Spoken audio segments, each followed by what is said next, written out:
A partir de agora na Rádio Clube, Medicina e Saúde. Um programa destinado ao seu bem-estar físico e mental. Informações atuais e diferenciadas sobre os avanços em medicina e saúde através de conteúdos de qualidade. Conheça estudos e tecnologias que trazem descobertas sobre o corpo humano, doenças e qualidade de vida. Medicina e Saúde.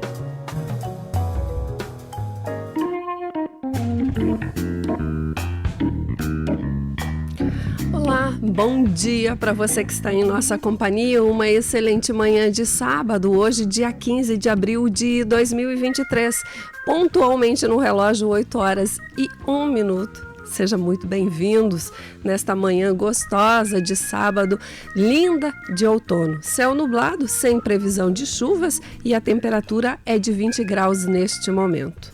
E estamos no ar com mais um Medicina e Saúde, para você que está nos acompanhando no bom e velho radinho 100.9, para você que escolheu uma das nossas plataformas digitais.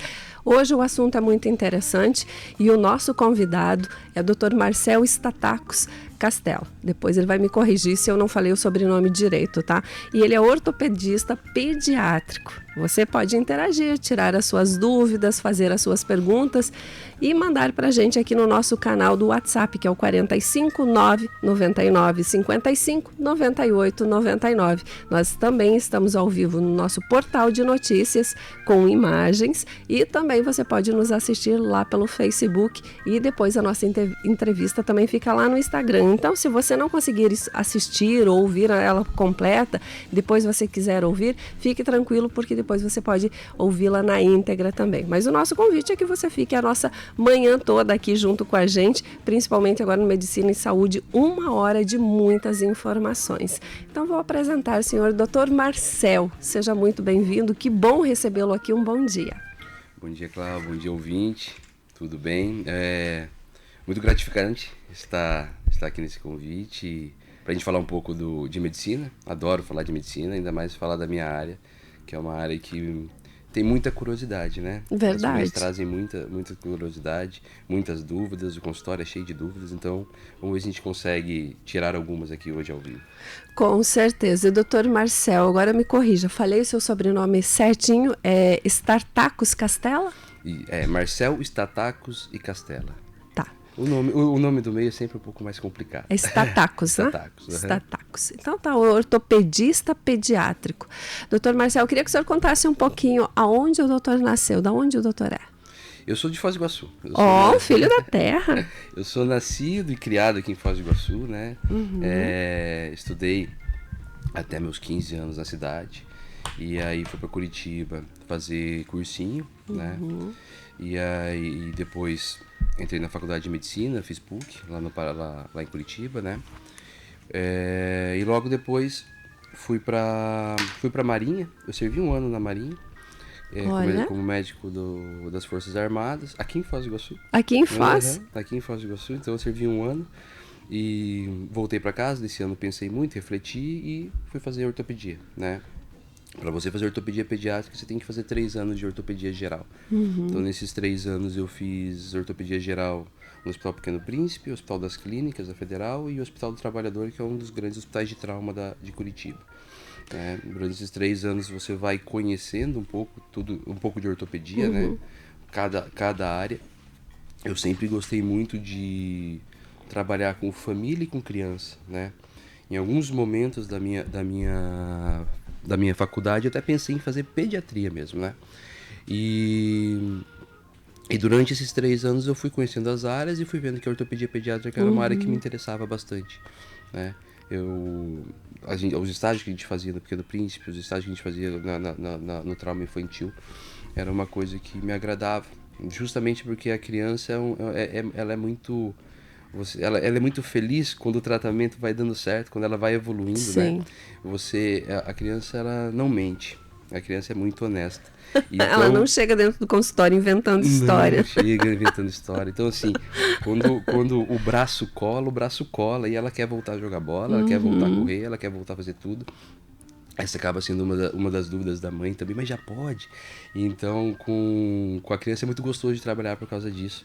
E aí eu escolhi ortopedia pediátrica e fui fazer minha subespecialidade em ortopedia infantil no Hospital Pequeno Príncipe, onde eu fiquei mais 1 ano, né?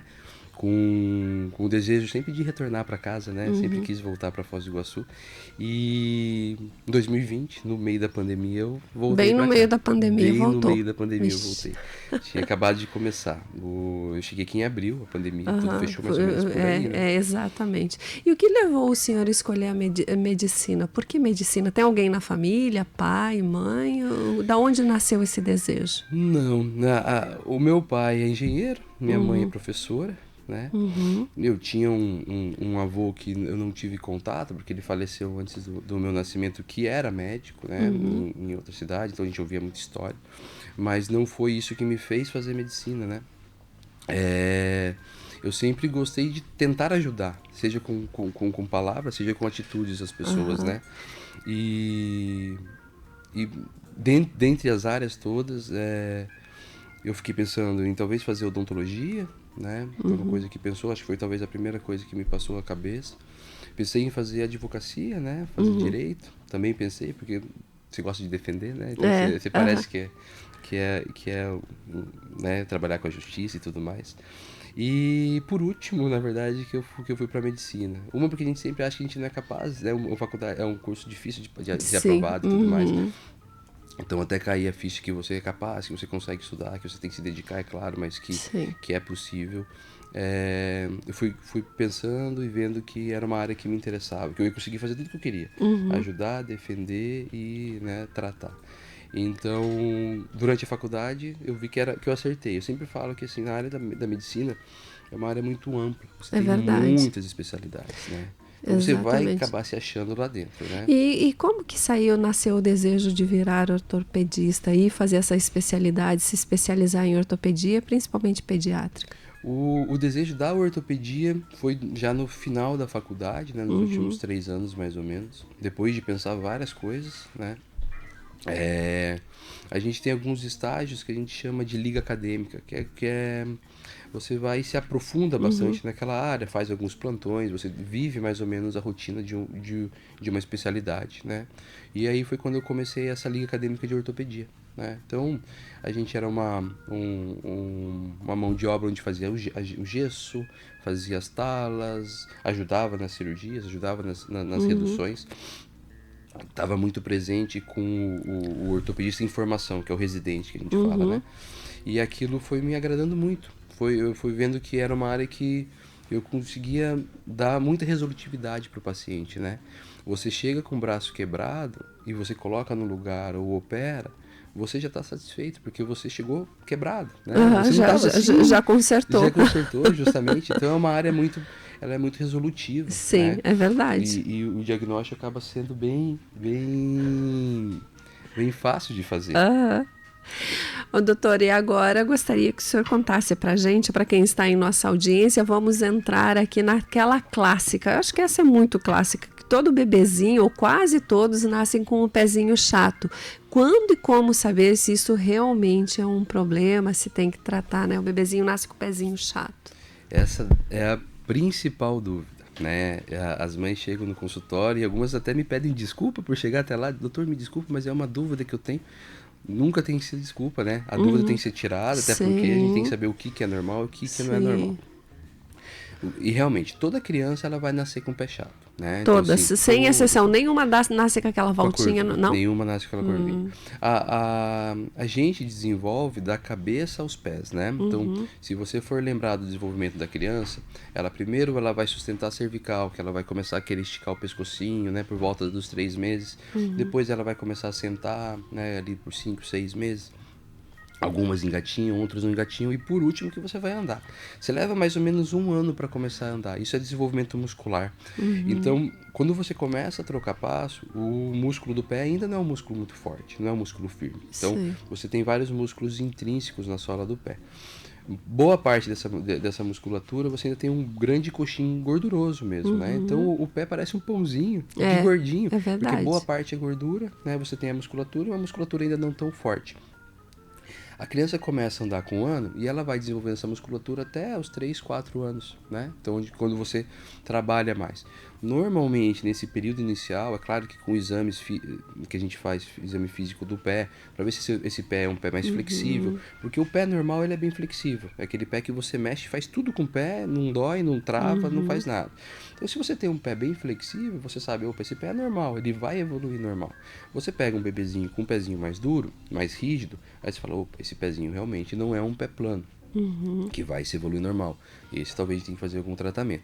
Então, assim, no exame físico, a gente já consegue saber as diferenças de um pé para o outro, né? Alguns exames de imagens vão nos auxiliar, porque quando você pensa em um pé mais rígido, você pode pensar em alguma malformação óssea, né? Alguma alteração congênita, então um raio-x vai nos ajudar e tudo mais. Então essa avaliação normalmente é feita já nas primeiras consultas, né? E quando o pé é flexível, a gente dá tempo pro tempo, né?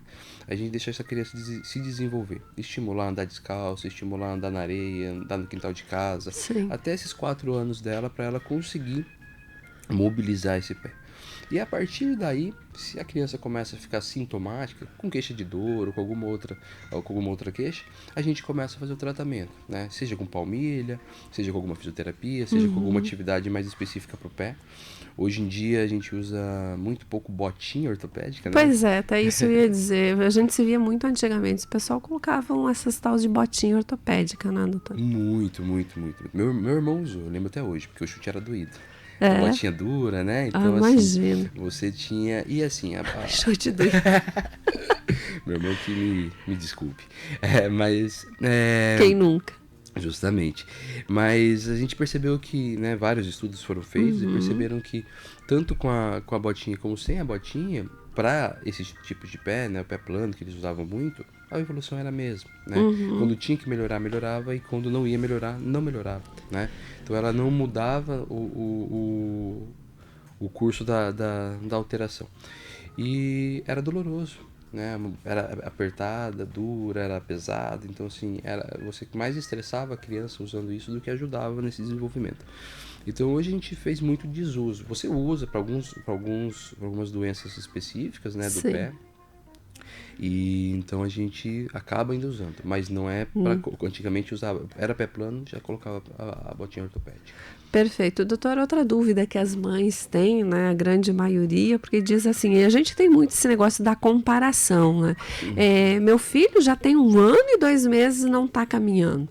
Qual é o momento que os pais podem se preocupar e dizer assim, pô, meu filho ainda não caminhou? Tem crianças, como o doutor falou agora há pouco, nem gatinho, né? Estão lá sentados, de repente levanta e sai caminhando, né? Qual é o momento de, tipo, ó, agora você pode ficar preocupado porque essa criança ainda não caminhou? Tem que procurar ajuda. Isso é uma queixa bem comum mesmo, principalmente quando é mãe de segundo filho, ou quando você tem filhos crescendo num ambiente muito próximo, né? A filha da amiga, a filha da vizinha, a filha da prima. Cheio de criança ao redor, e daí começa as tal das comparações. Comparando, justamente. Ah, mas fulano andou. Então é o seguinte, cada criança vai ter seu próprio desenvolvimento, né? Elas vão se desenvolver conforme você incentiva elas, né? Então, você estimular a criança começa a sentar quando você estimula, começa a engatinhar se você estimula, começa a andar se você estimula. Algumas crianças não conseguem a marcha, você vai pensar em patologias. Mas então a grande maioria, a gente espera até 1 ano e 6 meses, em alguns casos até 1 ano e 8 meses, a gente vai ver se essa criança foi prematura ou se essa criança nasceu no tempo correto. Então, para cada caso, a gente vai vendo a evolução. A gente espera 1 ano e 6 meses, 1 ano e 8 meses normalmente. E essa parte de vez em quando acaba sendo bem agoniante para os pais mesmo. Porque com 1 ano e 6 meses você já vê criança correndo para cima e para baixo, fazendo um monte de coisa, e seu filho ainda sentado, alguns ainda nem engatinhando, alguns muito no colo, né? E uma coisa que eu sempre falo é continue estimulando, né? Estimula. Alguns casos até fisioterapia acaba sendo indicado para você ter uma estimulação precoce. E outra é você colocar essa criança junto com outras crianças, né?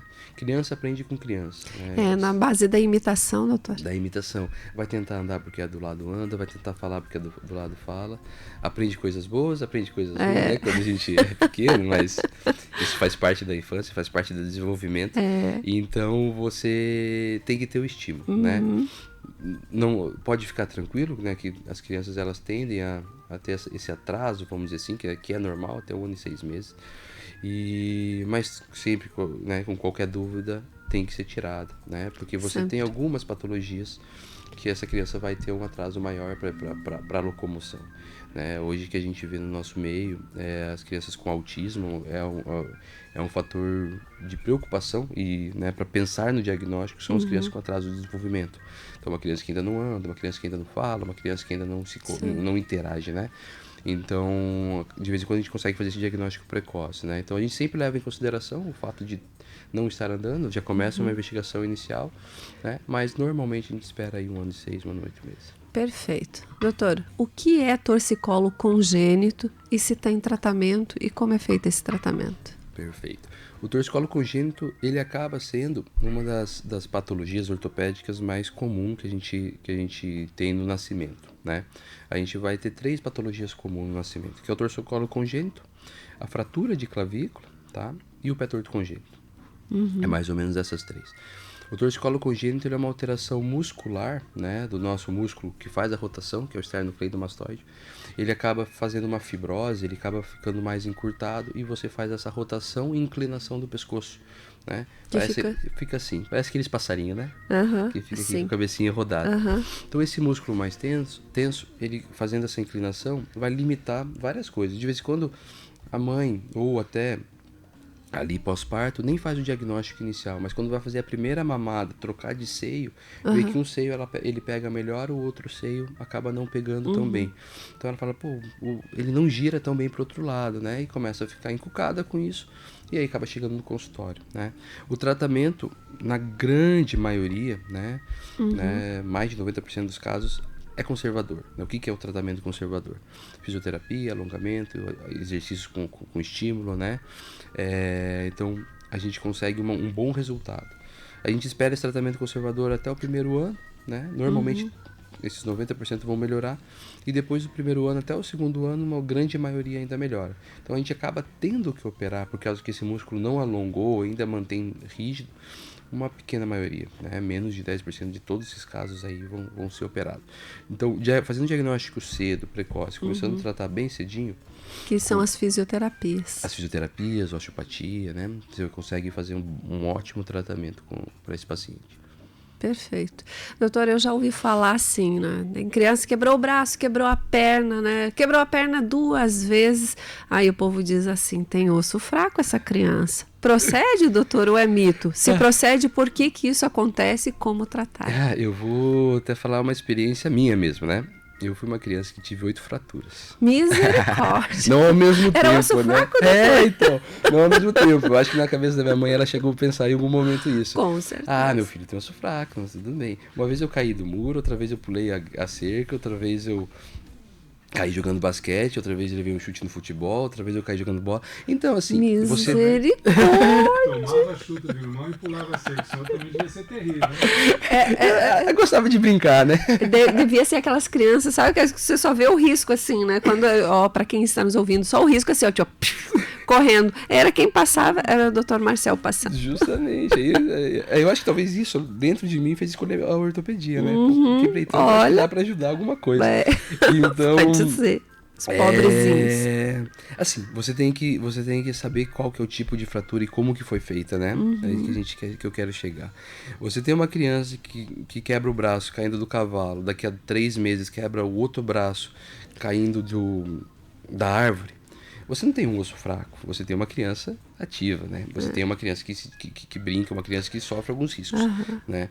Agora, você tem uma criança que vai fazer um movimento pequeno, um movimento de baixa energia que a gente fala, né? Vai girar sobre o corpo e faz uma fratura, aí você tem que ter uma investigação, né? Várias alterações ósseas podem fazer o osso fraco, né? O que a gente mais conhece, que é o osso de vidro, né? Que é a osteogênese imperfeita, que é até daquele filme que tem o Bruce Willis, que é o Corpo Fechado, né? Que você tem o arquirrival dele, que tem a osteogênese imperfeita. É uma alteração que desde bebê você já sabe que tem. Então, raramente você vai fazer um diagnóstico de um osso de vidro, de uma doença mais grave, em uma criança com 7, 8, 9 anos, né? Então, assim, Se ela tem uma fratura de baixa energia nessa idade, a gente pensa de outras coisas, ou carenciar uma criança que não tem uma boa alimentação, que pode ter uma alteração de cálcio, que esse osso pode ser um osso mais osteoporótico numa criança, que não é normal, né? Mas acontece? Acontece. Existe osteoporose na criança, né? E por que, doutor? Você tem doenças genéticas, doenças, né, ligadas ao rim, doenças endócrinas, né? Então você tem várias doenças que podem gerar osteoporose na criança, né? Doenças carenciais, ou seja, de alimentação também. A gente aqui no Brasil não tem, até tem bastante quadro de desnutrição, né? A gente viu recentemente na tribo lá, mas que não costuma ser tão comum. Mas se você vai vendo em outros países mais subdesenvolvido que a gente vê esses quadros carenciais também, né? Então, quando você não tem uma alimentação adequada, a ponto de fazer uma desnutrição, você vai envolver no seu desenvolvimento. E o desenvolvimento ósseo é um desenvolvimento que você precisa de muito cálcio, muito fósforo, você precisa de nutrientes para você conseguir fazer esse crescimento, né? Os ossos podem entortar, eles podem se alinhar. Então, quanto às fraturas, senão a gente vai, né, a ortopedia pediátrica é extremamente ampla. Exato. E quanto às fraturas, você tem que ver, se for um trauma de baixa energia, a gente tem que desconfiar o porquê, né? E um dos casos mais comuns, na verdade, é o cisto ósseo, né? Que faz um trauma de baixa energia. O que é o cisto ósseo? Você é um defeito de formação, né? Não é um tumor, nada, né? Acaba sendo um tumor benigno, né? Mas é um defeito de formação que faz uma região de fraqueza, onde um movimento, de vez em quando uma pancada, uma contusão, uma torção, ele faz uma fratura. E você só faz esse diagnóstico muitas vezes com a fratura, né? A criança, ele fazia tudo, ele não tinha dor, porque justamente um defeito de fabricação dessa criança não vai causar dor, né? Ele vai causar a fratura por ser mais fraco ali. Então é a única coisa que pode dizer, se não fora isso, né, doutora, normalmente é porque a criança é peralta mesmo, A né? grande maioria. Tem energia. A grande maioria chega e fratura 2, 3 vezes, porque teve traumas condizentes essas 2, 3 vezes. Não tem nada de osso fraco, né? Pode ficar tranquilo, papai e mamãe. A grande maioria não. Então tá certo. Por que a grande maioria de pré-adolescentes e adolescentes, doutor, reclamam de dor nos joelhos? O que causa essa dor? É o crescimento, peso, excesso de peso ou falta de exercícios? Olha, você pode ter a combinação dos três, né? Então, acho que vale a pena a gente falar um pouquinho de cada um, né? A dor do crescimento é uma dor que uma dor de exclusão que a gente tem, né? Então, normalmente a criança tem uma fadiga muscular, reclama de uma dor na coxa, no joelho, na panturrilha. Essa dor muscular, a gente não sabe muito bem a origem, mas tem vários estudos que mostram que a velocidade óssea de crescimento e o músculo, eles crescem em uma velocidade diferente. Eu sempre falo que o músculo ele acaba sendo puxado, né? O osso vai crescendo e esse músculo ele vai sendo puxado. Então é como se essa criança estivesse em constante alongamento. Tenta você ficar 24 horas tentando pegar o teu pé, né? Puxando o músculo. Você vai sentir aquela fadiga, você vai sentir cãibra, você vai sentir dor muscular. Então essa criança, em algum momento do dia, ela acaba se queixando de dor, né? É uma dor benigna, normalmente melhora com massagem, ou você dá um anti-inflamatório fraco, né? Então é uma dor que a gente não tem um sinal de alerta, não esquenta, não tem calor. Então essa é a dor do crescimento. É uma causa comum e ela pode estar não só no adolescente, mas a criança em desenvolvimento, né? O adolescente, quando começa a se desenvolver, você começa a mudar a parte hormonal, né? Principalmente a mulher, que a gente percebe, acaba ganhando mais coxa, bumbum, né? Seio. Então você aumenta o teu peso já no desenvolvimento e você aumenta esse peso nas articulações que vão te dar carga, né? Então tornozelo, joelho, quadril. Se você ainda tem um ganho de peso acumulado a isso, além do próprio desenvolvimento do adolescente, você ainda ganha peso, você vai acabar botando mais força nessa articulação. E a criança, né, normalmente ela está se desenvolvendo e está continuando, ainda é uma criança, né? Criança com 12 anos ainda está brincando, correndo, pulando, fazendo um monte de atividade. Então você força essa articulação que estava acostumada a carregar um peso de 30 quilos e agora, da noite pro dia, do mesmo jeito que cresce, você ganha muita massa, né? Então você começa a carregar um peso de 50 quilos. Então uma das outras queixas normalmente é justamente isso, por peso. E a gente associa muito uma geração mais sedentária, né? Uma geração mais sedentária que, principalmente pós-pandemia, né? não costumava ter tanta queixa no consultório, mas dor cervical, dor lombar, dor por desuso da musculatura, né? Então, crianças que estavam acostumadas a ir para aula, durante a pandemia tinham aula virtual, ficava muito tempo sentado, muito tempo na frente do computador, né? E aí muito tempo em frente de tela, mexendo. Então, isso você acaba fazendo muita postura viciosa, né? Então, a criança fica sentado erroneamente na cadeira, usa o celular de maneira incorreta, né? A gente tem que parar para pensar que o jeito certo de você usar uma tela é ela tá na altura dos seus olhos, né? Então, seja no computador, quando você está escrevendo, que você esteja olhando para ela, seja no celular, você olhando aqui, evitar ficar olhando para cima, né? Quando a gente está deitado na cama, ou com a cabeça inclinada para baixo. Cadeira, a gente sempre com os pés apoiando ao solo, né? Então, quando você tem uma alteração que foi repentina, com a pandemia, numa criança que era ativa, né? Que brincava, que fazia. Então, as crianças aí ficaram 1 ano paradas praticamente. Foram os últimos a voltar, né? A gente voltou pro trabalho. Todo mundo voltou, né? E era eles os que menos iam sofrer com a tal da doença, né? Porque no começo dizia que para criança não fazia nada, que não era para ser grave, né? E foram os últimos a voltar. Os últimos a voltar. Então, foi um momento que a gente passou que ninguém sabia ao certo de nada, né? Então, foi aquele mal necessário que precisava ser feito, mas a criança sofreu muito, né? E algumas crianças se acostumaram com isso, se acostumaram com a aula virtual, se acostumaram com as atividades em computador, as atividades em tela, né? E de vez em quando alguns pais também, porque alguns pais foram pro home office, vamos dizer assim. Então é muito mais fácil você estar ali com o seu filho dentro de casa, supervisionando as atividades, né?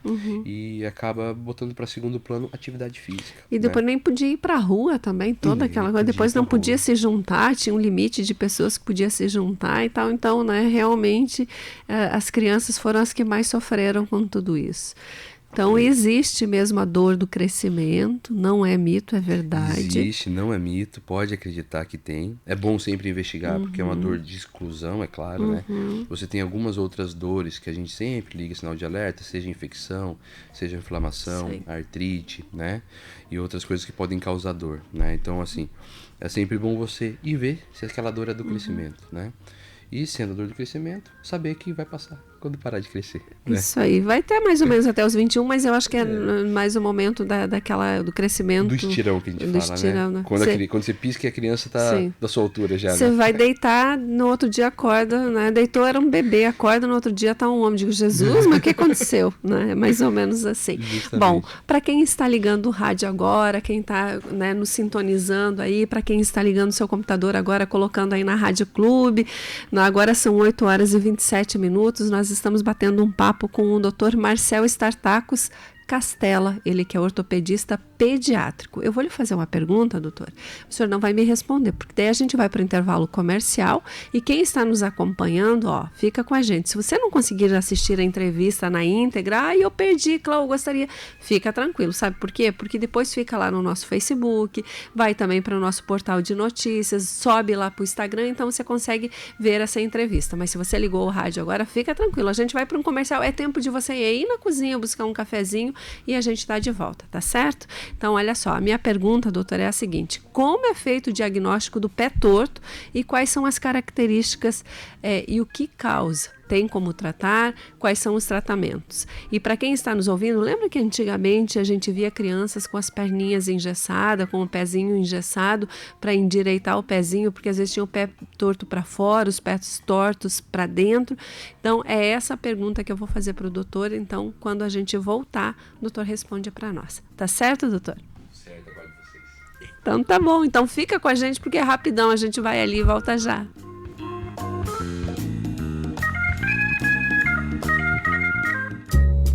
Estamos apresentando Medicina e Saúde.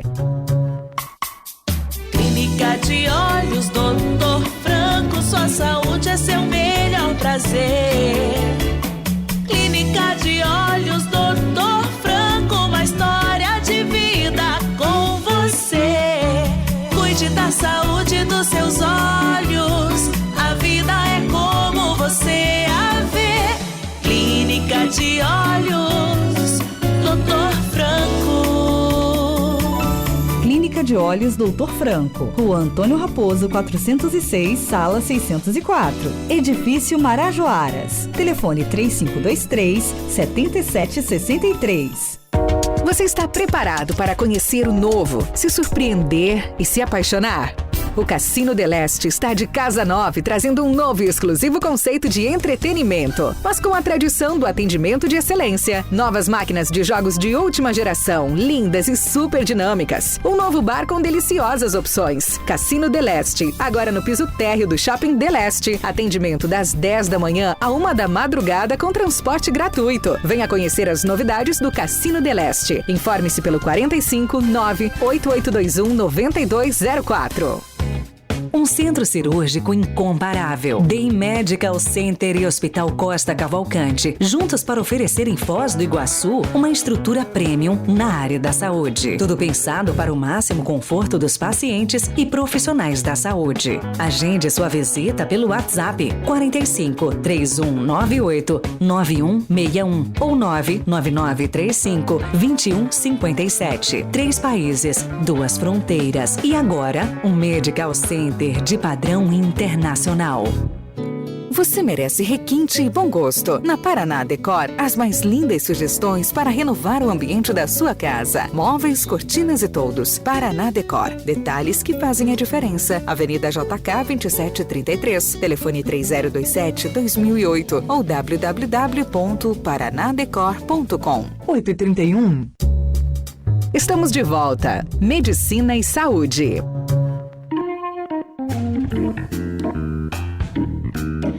Olá, estamos de volta, são 8h31. Nós estamos com Medicina e Saúde, o programa de todos os sábados. E o nosso convidado de hoje é o Dr. Marcel Startacos Castella, ele que é ortopedista pediátrico, está aqui tirando todas as dúvidas, interagindo com a gente. E você que está em nossa companhia também pode fazer a sua pergunta lá pelo WhatsApp, 45 999 55 98 99.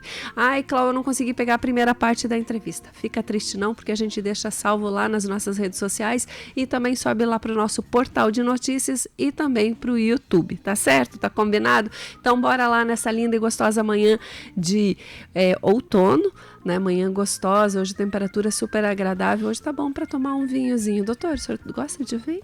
Eu adoro um vinho. Ainda mais um dia assim, é muito gostoso. Delícia, né? Sim. Ainda mais aqui, que sempre é calor. Quando dá uma refrescadinha, o tempo dá uma nublada, a gente já quer tomar vinho, né? Com certeza.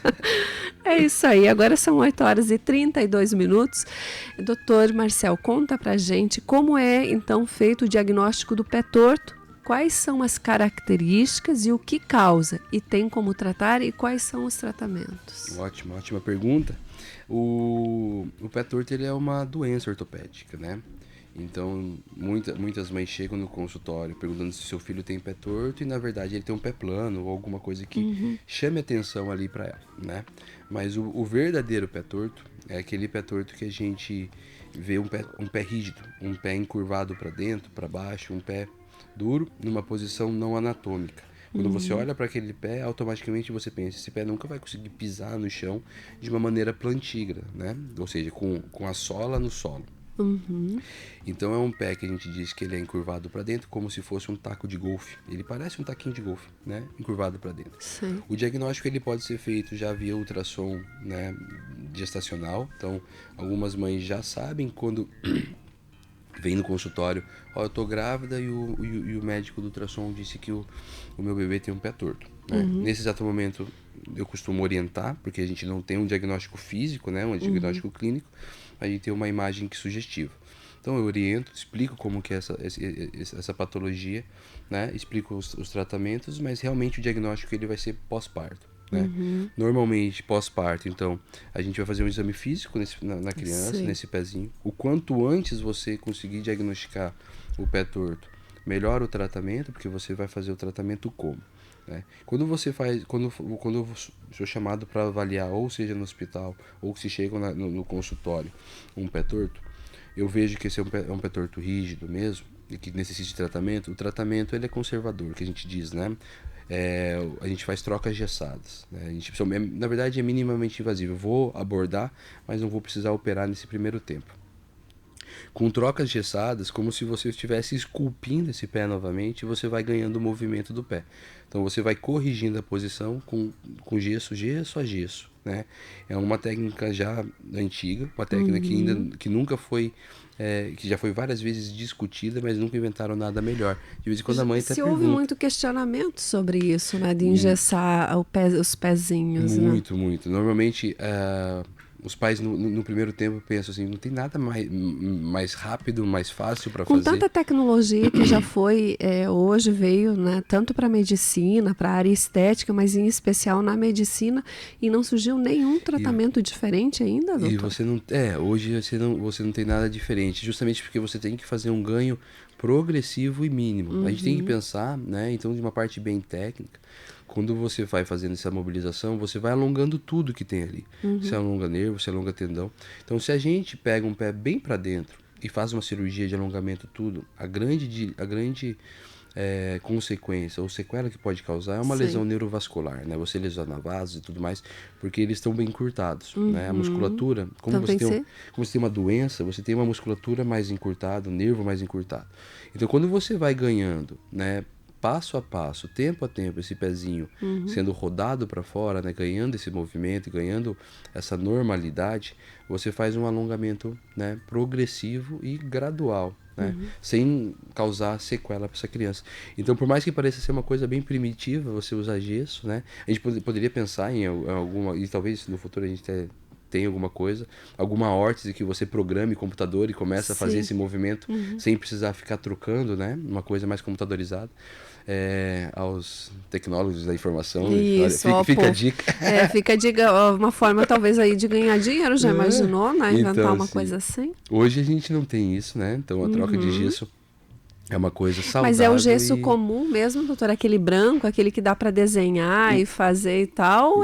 Porque agora os novos gessos que a gente vê, o povo quebra a perna, põe umas botinhas, põe uns negócios de gente, mas isso aí é muito tecnológico. Ainda é o gesso comum. Ainda é o gesso comum? No máximo você pode usar aquele gesso que a gente chama de gesso sintético também, né? Que é um gesso de fibra, que é um gesso um pouco mais resistente. Mas a grande maioria do gesso é o gesso comum, até porque você faz uma troca semanal. Toda semana. Semanal? Você troca o gesso de 8 a 10 semanas, você leva quase 2 meses para você fazer esse tratamento todo, né? Então, essa troca semanal, por até custo, o gesso normal é um gesso muito mais barato, né? Então, você não onera nem se você faz o tratamento pelo sistema público de saúde e também aos pais que têm que fazer esse tratamento particular. Então você vê que acaba sendo mais fácil, até também para tirar o gesso, né? O grande problema que as mães têm é que sempre tem alguém que pergunta como que ela quebrou as 2 pernas, né? Como que o bebê tão pequenininho já quebrou as 2 pernas? Então você tem alguns estigmas ali que no começo a mãe sofre muito, né? E que aí a gente na medicina, né? Eu como ortopedista tento o máximo orientar a mãe a como evitar algumas coisas, como explicar para as pessoas também, né? Esse tratamento. Mas realmente é um tratamento complexo no ponto de vista materno, né? Porque você limita muita coisa, limita banho, limita movimento, limita as fotinhos que quer fazer, né? No recém-nascido. Mas o que eu percebo, e assim, né? A grande maioria das mães falam depois, doutor, valeu a pena, né? Porque hoje eu tenho uma criança que anda, que corre, volta e meia, uma mãe me manda mensagem, me manda vídeo da criança correndo, doutor, o primeiro passo, não sei o quê. É muito gratificante, Então, assim, o fim, né?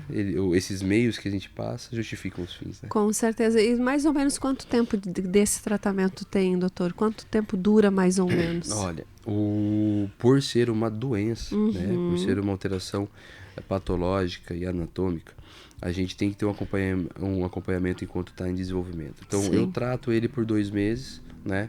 Alguns casos, você ainda precisa fazer uma pequena cirurgia, que é uma incisão pequena, então você diminui o que antigamente... Porque antes de fazer essa técnica, eles faziam uma abertura grande no pé, alongava tudo e deixava muita sequela. E hoje a gente faz esse alongamento, e quando você precisa fazer uma cirurgia, você faz uma cirurgia do tamanho de um... dizem, chega até a falar assim, doutor, foi com laser, mas na verdade é um mínimo acesso que a gente faz. Então você consegue ter um ótimo resultado. Só que você tem uma chance de recidiva, desse pé voltar, né? Então, aí nesse caso, a gente usa uma botinha feita para dormir, né? No começo você usa, depois que você faz esse procedimento de troca de gesso, você vai usar ainda essa botinha por mais 3 meses, e depois você usa ela para dormir até os 4 anos, né? Esse é o adequado.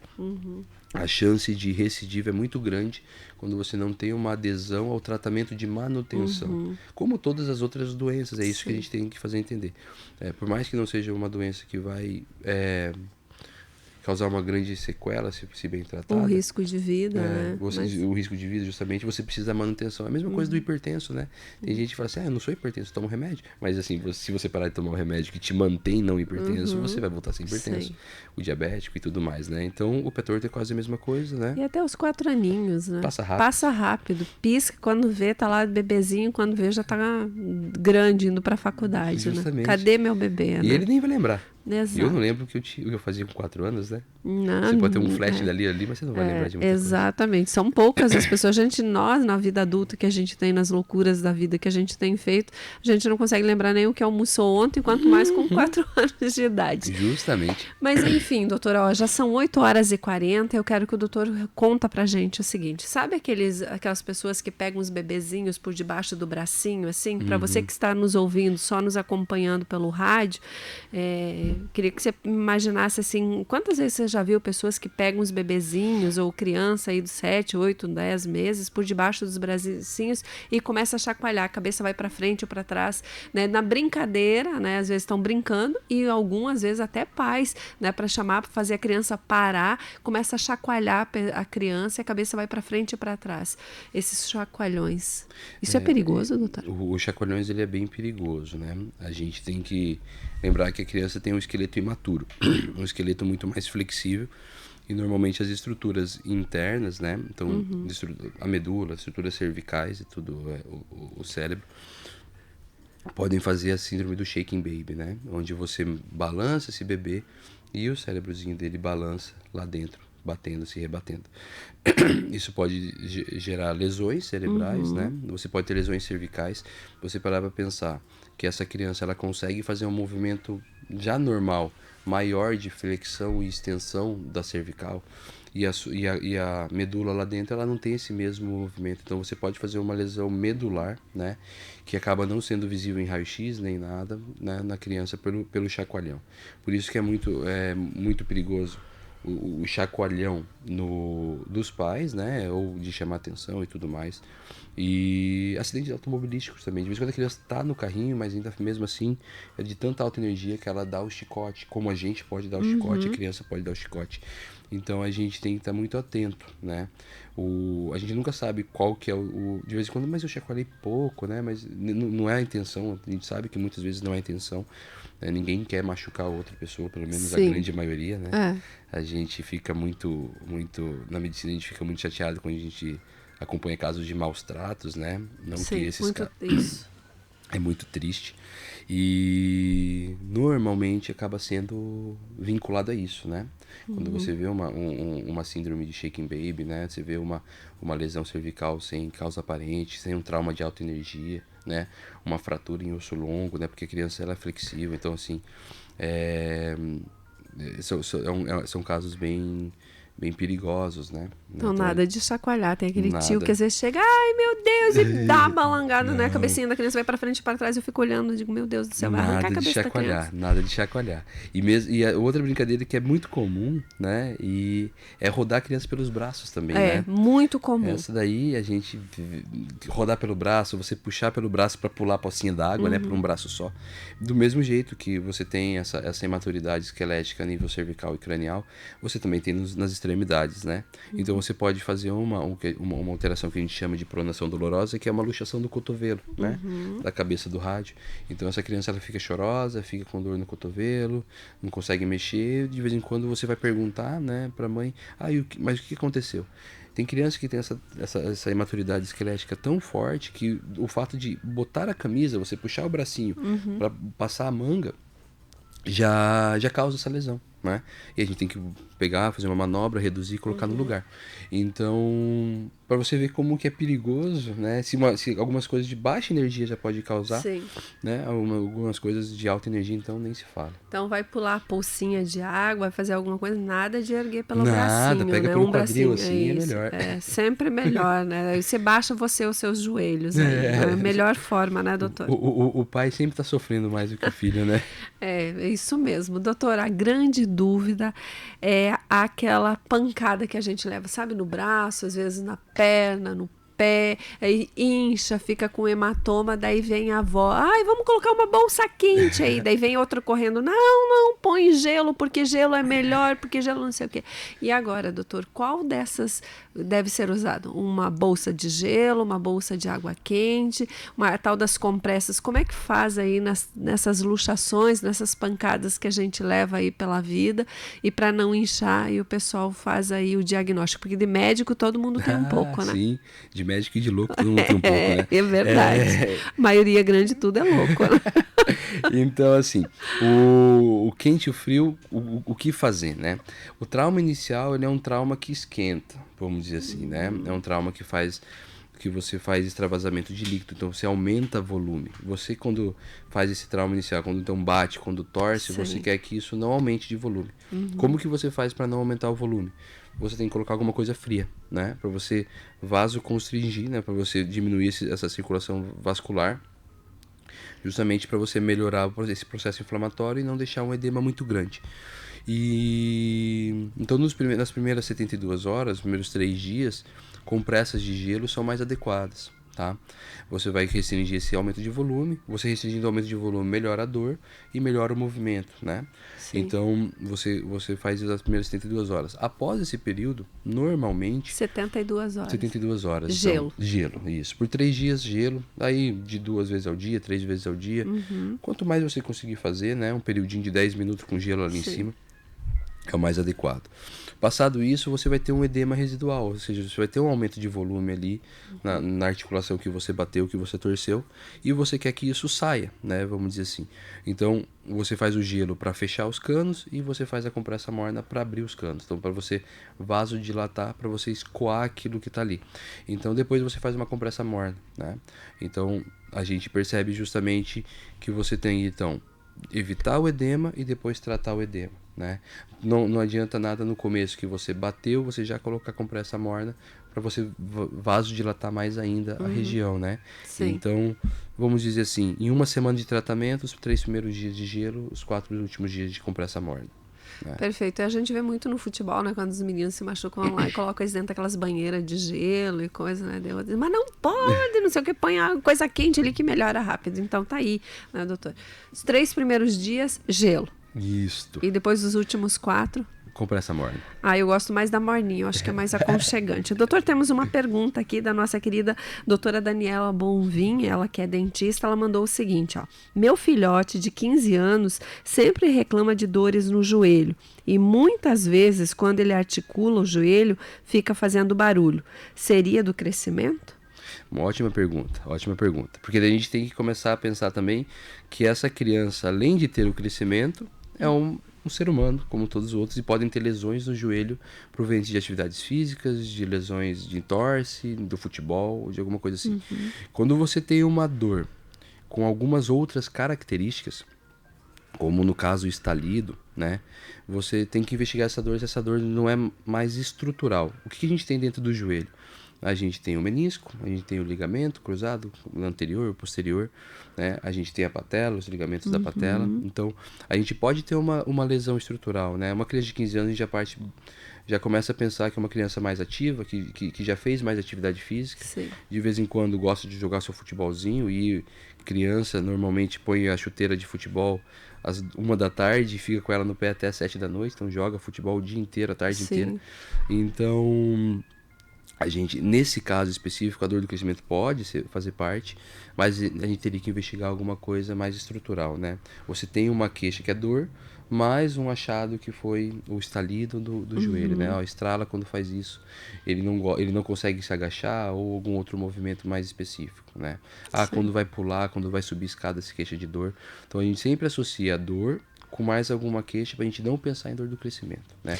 E os joelhos são um dos grandes vilões da nossa vida, né? A gente vê muitas pessoas que jogam futebol, molecada aqui e tal. Então, quando surgir algum desses sintomas, a primeira coisa é procurar um ortopedista, é essa? Com certeza, com certeza. A gente sobrecarrega tudo no joelho, né? No joelho, tornozelo, quadril. E dessas estruturas dos membros inferiores, o joelho é o que a gente faz mais movimento, né? A gente faz o movimento de girar o corpo sobre ele. Então, numa atividade física, quando você vai mudar de direção, né? Então, você está correndo em linha reta e você no futebol vai driblar alguém, você vai mudar de posição, você automaticamente faz o giro no joelho, né? Seja numa outro tipo de corrida, numa outra atividade. Então, a gente sempre está forçando ele, né? E você forçar ele levemente ao longo da sua vida, né? Na vida adulta você pode ter uma lesão no menisco, né? Isso volta dos seus 30, 40 anos, e lá na sua vida mais idosa, a artrose do joelho, que é uma coisa que é comum também. Então você percebe que o joelho pode incomodar na adolescência, pode incomodar na vida adulta, pode incomodar quando você já está na melhor idade.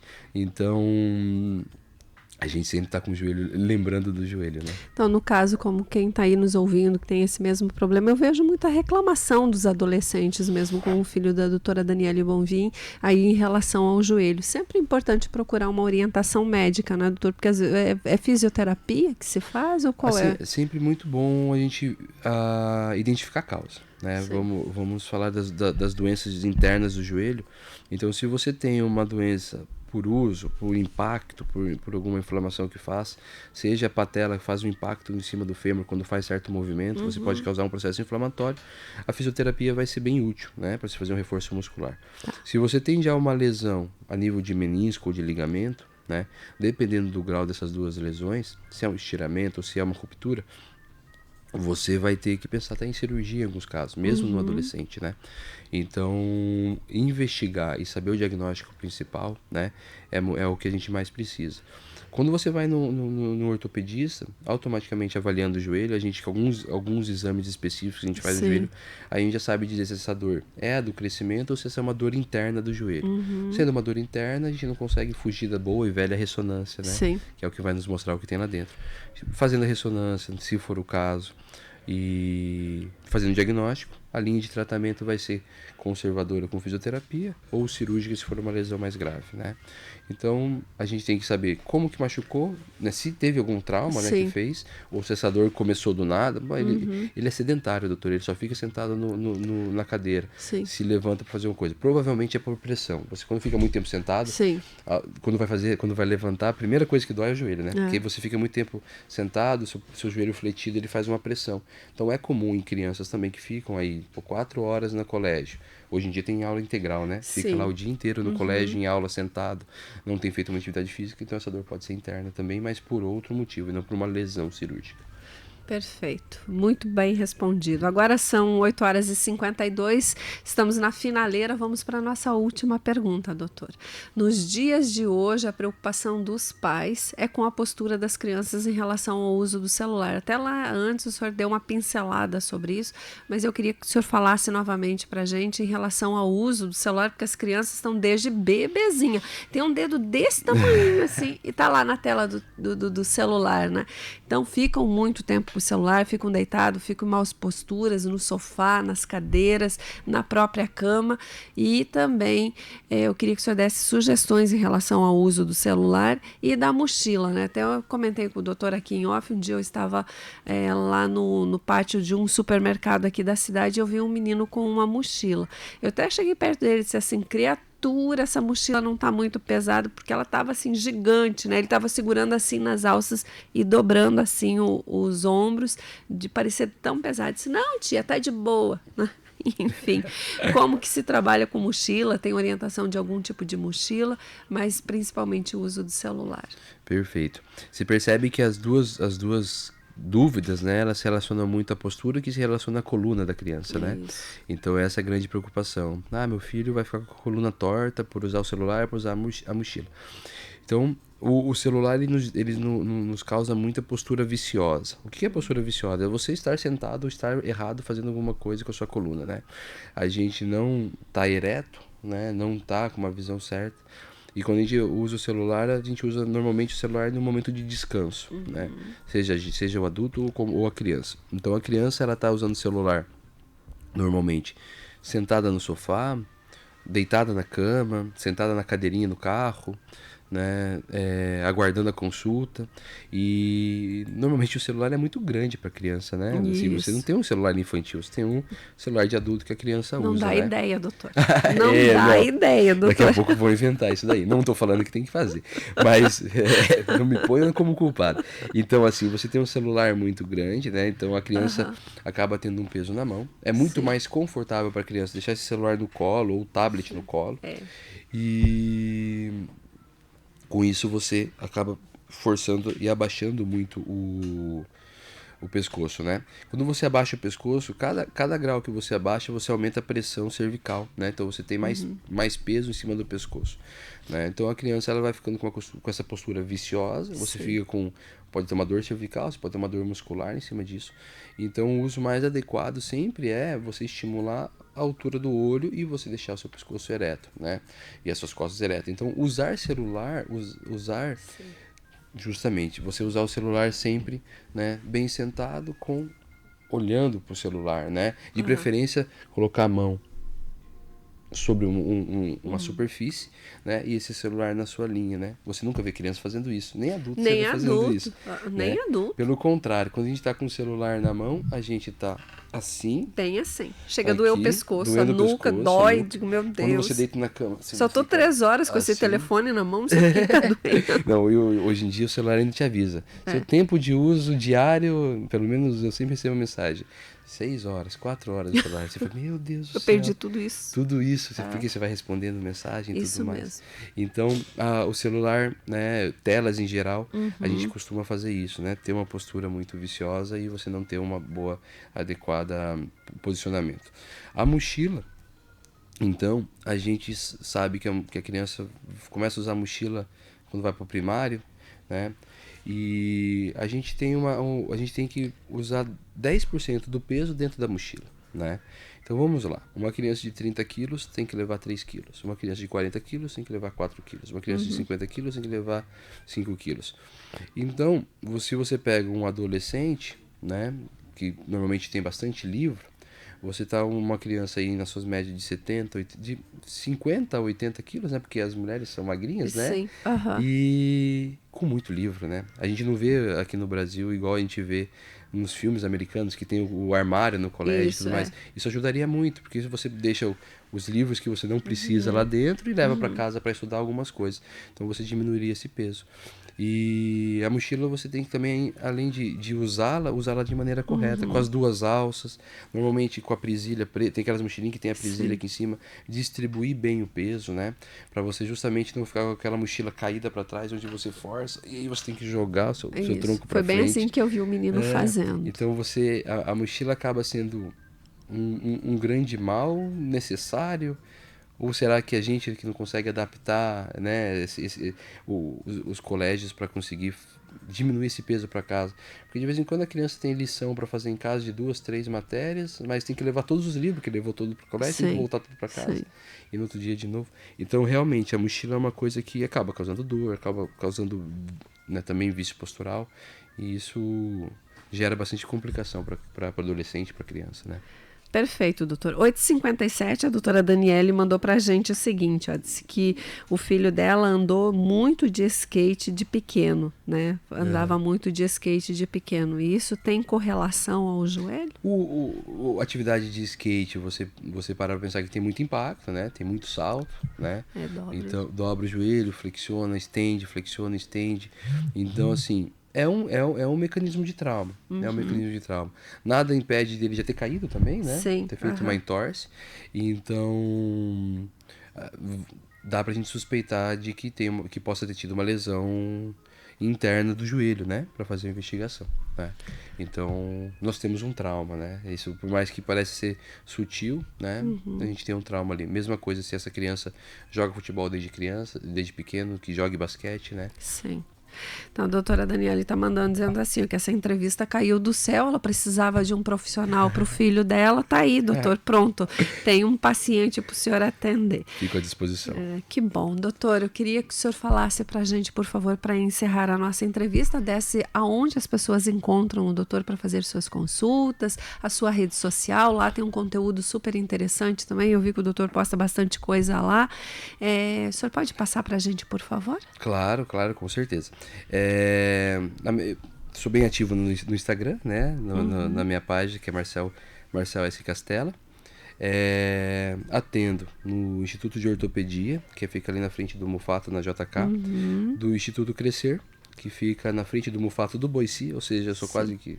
Lá tem o Dr. Marcelo também, né? No Instituto de Ortopedia tem o Dr. Marcelo Tanaka, com a gente lá, né? A gente tem uma equipe bem grande de ortopedia ali no Instituto de Ortopedia, especialistas em mão, joelho, quadril, coluna. Bem direcionado, bem direcionado, né? Coisa boa às áreas isso, específicas ali. Então, eu atendo ali na Martins Pena, né? Aqui, então, na curva do Boici, no Instituto do Crescer, que daí é um instituto voltado para criança, né? Então, a gente tem, além do ortopedista pediátrico, você tem as outras áreas da pediatria lá também, né? Então, você tem uma pneumologista, você tem um cardio atendendo, então você tem outras áreas também. Tudo na área de pediatria. Ali, tudo na área de pediatria. Então, em um local eu atendo tudo na área de ortopedia, né? A gente abrange a ortopedia, no outro as áreas de pediatria. Atendo no Hospital Costa Cavalcante também, né? E nas segundas-feiras à tarde, lá, os convênios em gerais. E também estou no SUS, atendo a população também pelo SUS então, vamos dizer assim, o Dr. Marcel está quase em todos os lugares da cidade, né? Isso. Para quem quiser, então, marcar uma consulta com o Dr. Marcel, que é ortopedista pediátrico, ele está em todos esses locais. Mais uma vez, doutor, é no Instituto de Ortopedia. Ortopedia, que é ali na frente do Mufato da JK. Da JK, isso. Aqui no Instituto Crescer, aqui no Mufato do Boici. Isso. Também no Costa Cavalcante, atendendo também lá com planos, né? Está no SUS, olha que coisa boa, parabéns, doutor, por estar no SUS também, levando esse atendimento e principalmente todo esse carinho e profissionalismo do doutor. E tem as redes sociais do doutor Marcel também, que você pode ir lá ver o trabalho dele, conhecer um pouquinho mais. Coloca lá assim, Marcel Startacos, né? Marcel Startacos. Startacos. Ai, Cláudia, não sei como escreve o sobrenome. Manda mensagem pra gente aqui no WhatsApp. E também lá depois na nossa entrevista vai ficar bem no rodapé certinho lá os dados do doutor, tá certo? Ou qualquer coisa manda pra gente uma mensagem aqui no 459-9955-9899 e a gente passa o contato lá da onde o doutor trabalha também. Doutor, foi um grande prazer, uma grande alegria recebê-lo aqui. Parabéns, desejo de muita saúde e sucesso pro senhor. Muito obrigado pelo convite, fico à disposição. Também fico muito grato em receber o convite e conversar e falar um pouco da minha vida, do meu trabalho e ajudar o próximo, né? Que seja com informação ou propriamente dito. Muito obrigado aí para Rádio Clube. Nós que agradecemos. Então, foi esse o nosso bate-papo de hoje, nosso Medicina e Saúde com o Dr. Marcel Startacos Castella, ele que é ortopedista pediátrico. Um beijo no seu coração, fiquem com Deus, um bom final de semana, fiquem aí juntinho com a gente, porque daqui a pouquinho vem Marco Zero, muitas informações, entrevistas, falando aí da nossa comunidade, da nossa sociedade iguaçuense, sempre trazendo os fatos que aconteceram, que vão acontecer também aqui na Rádio Clube FM. Um abraço, um bom final de semana, tchau.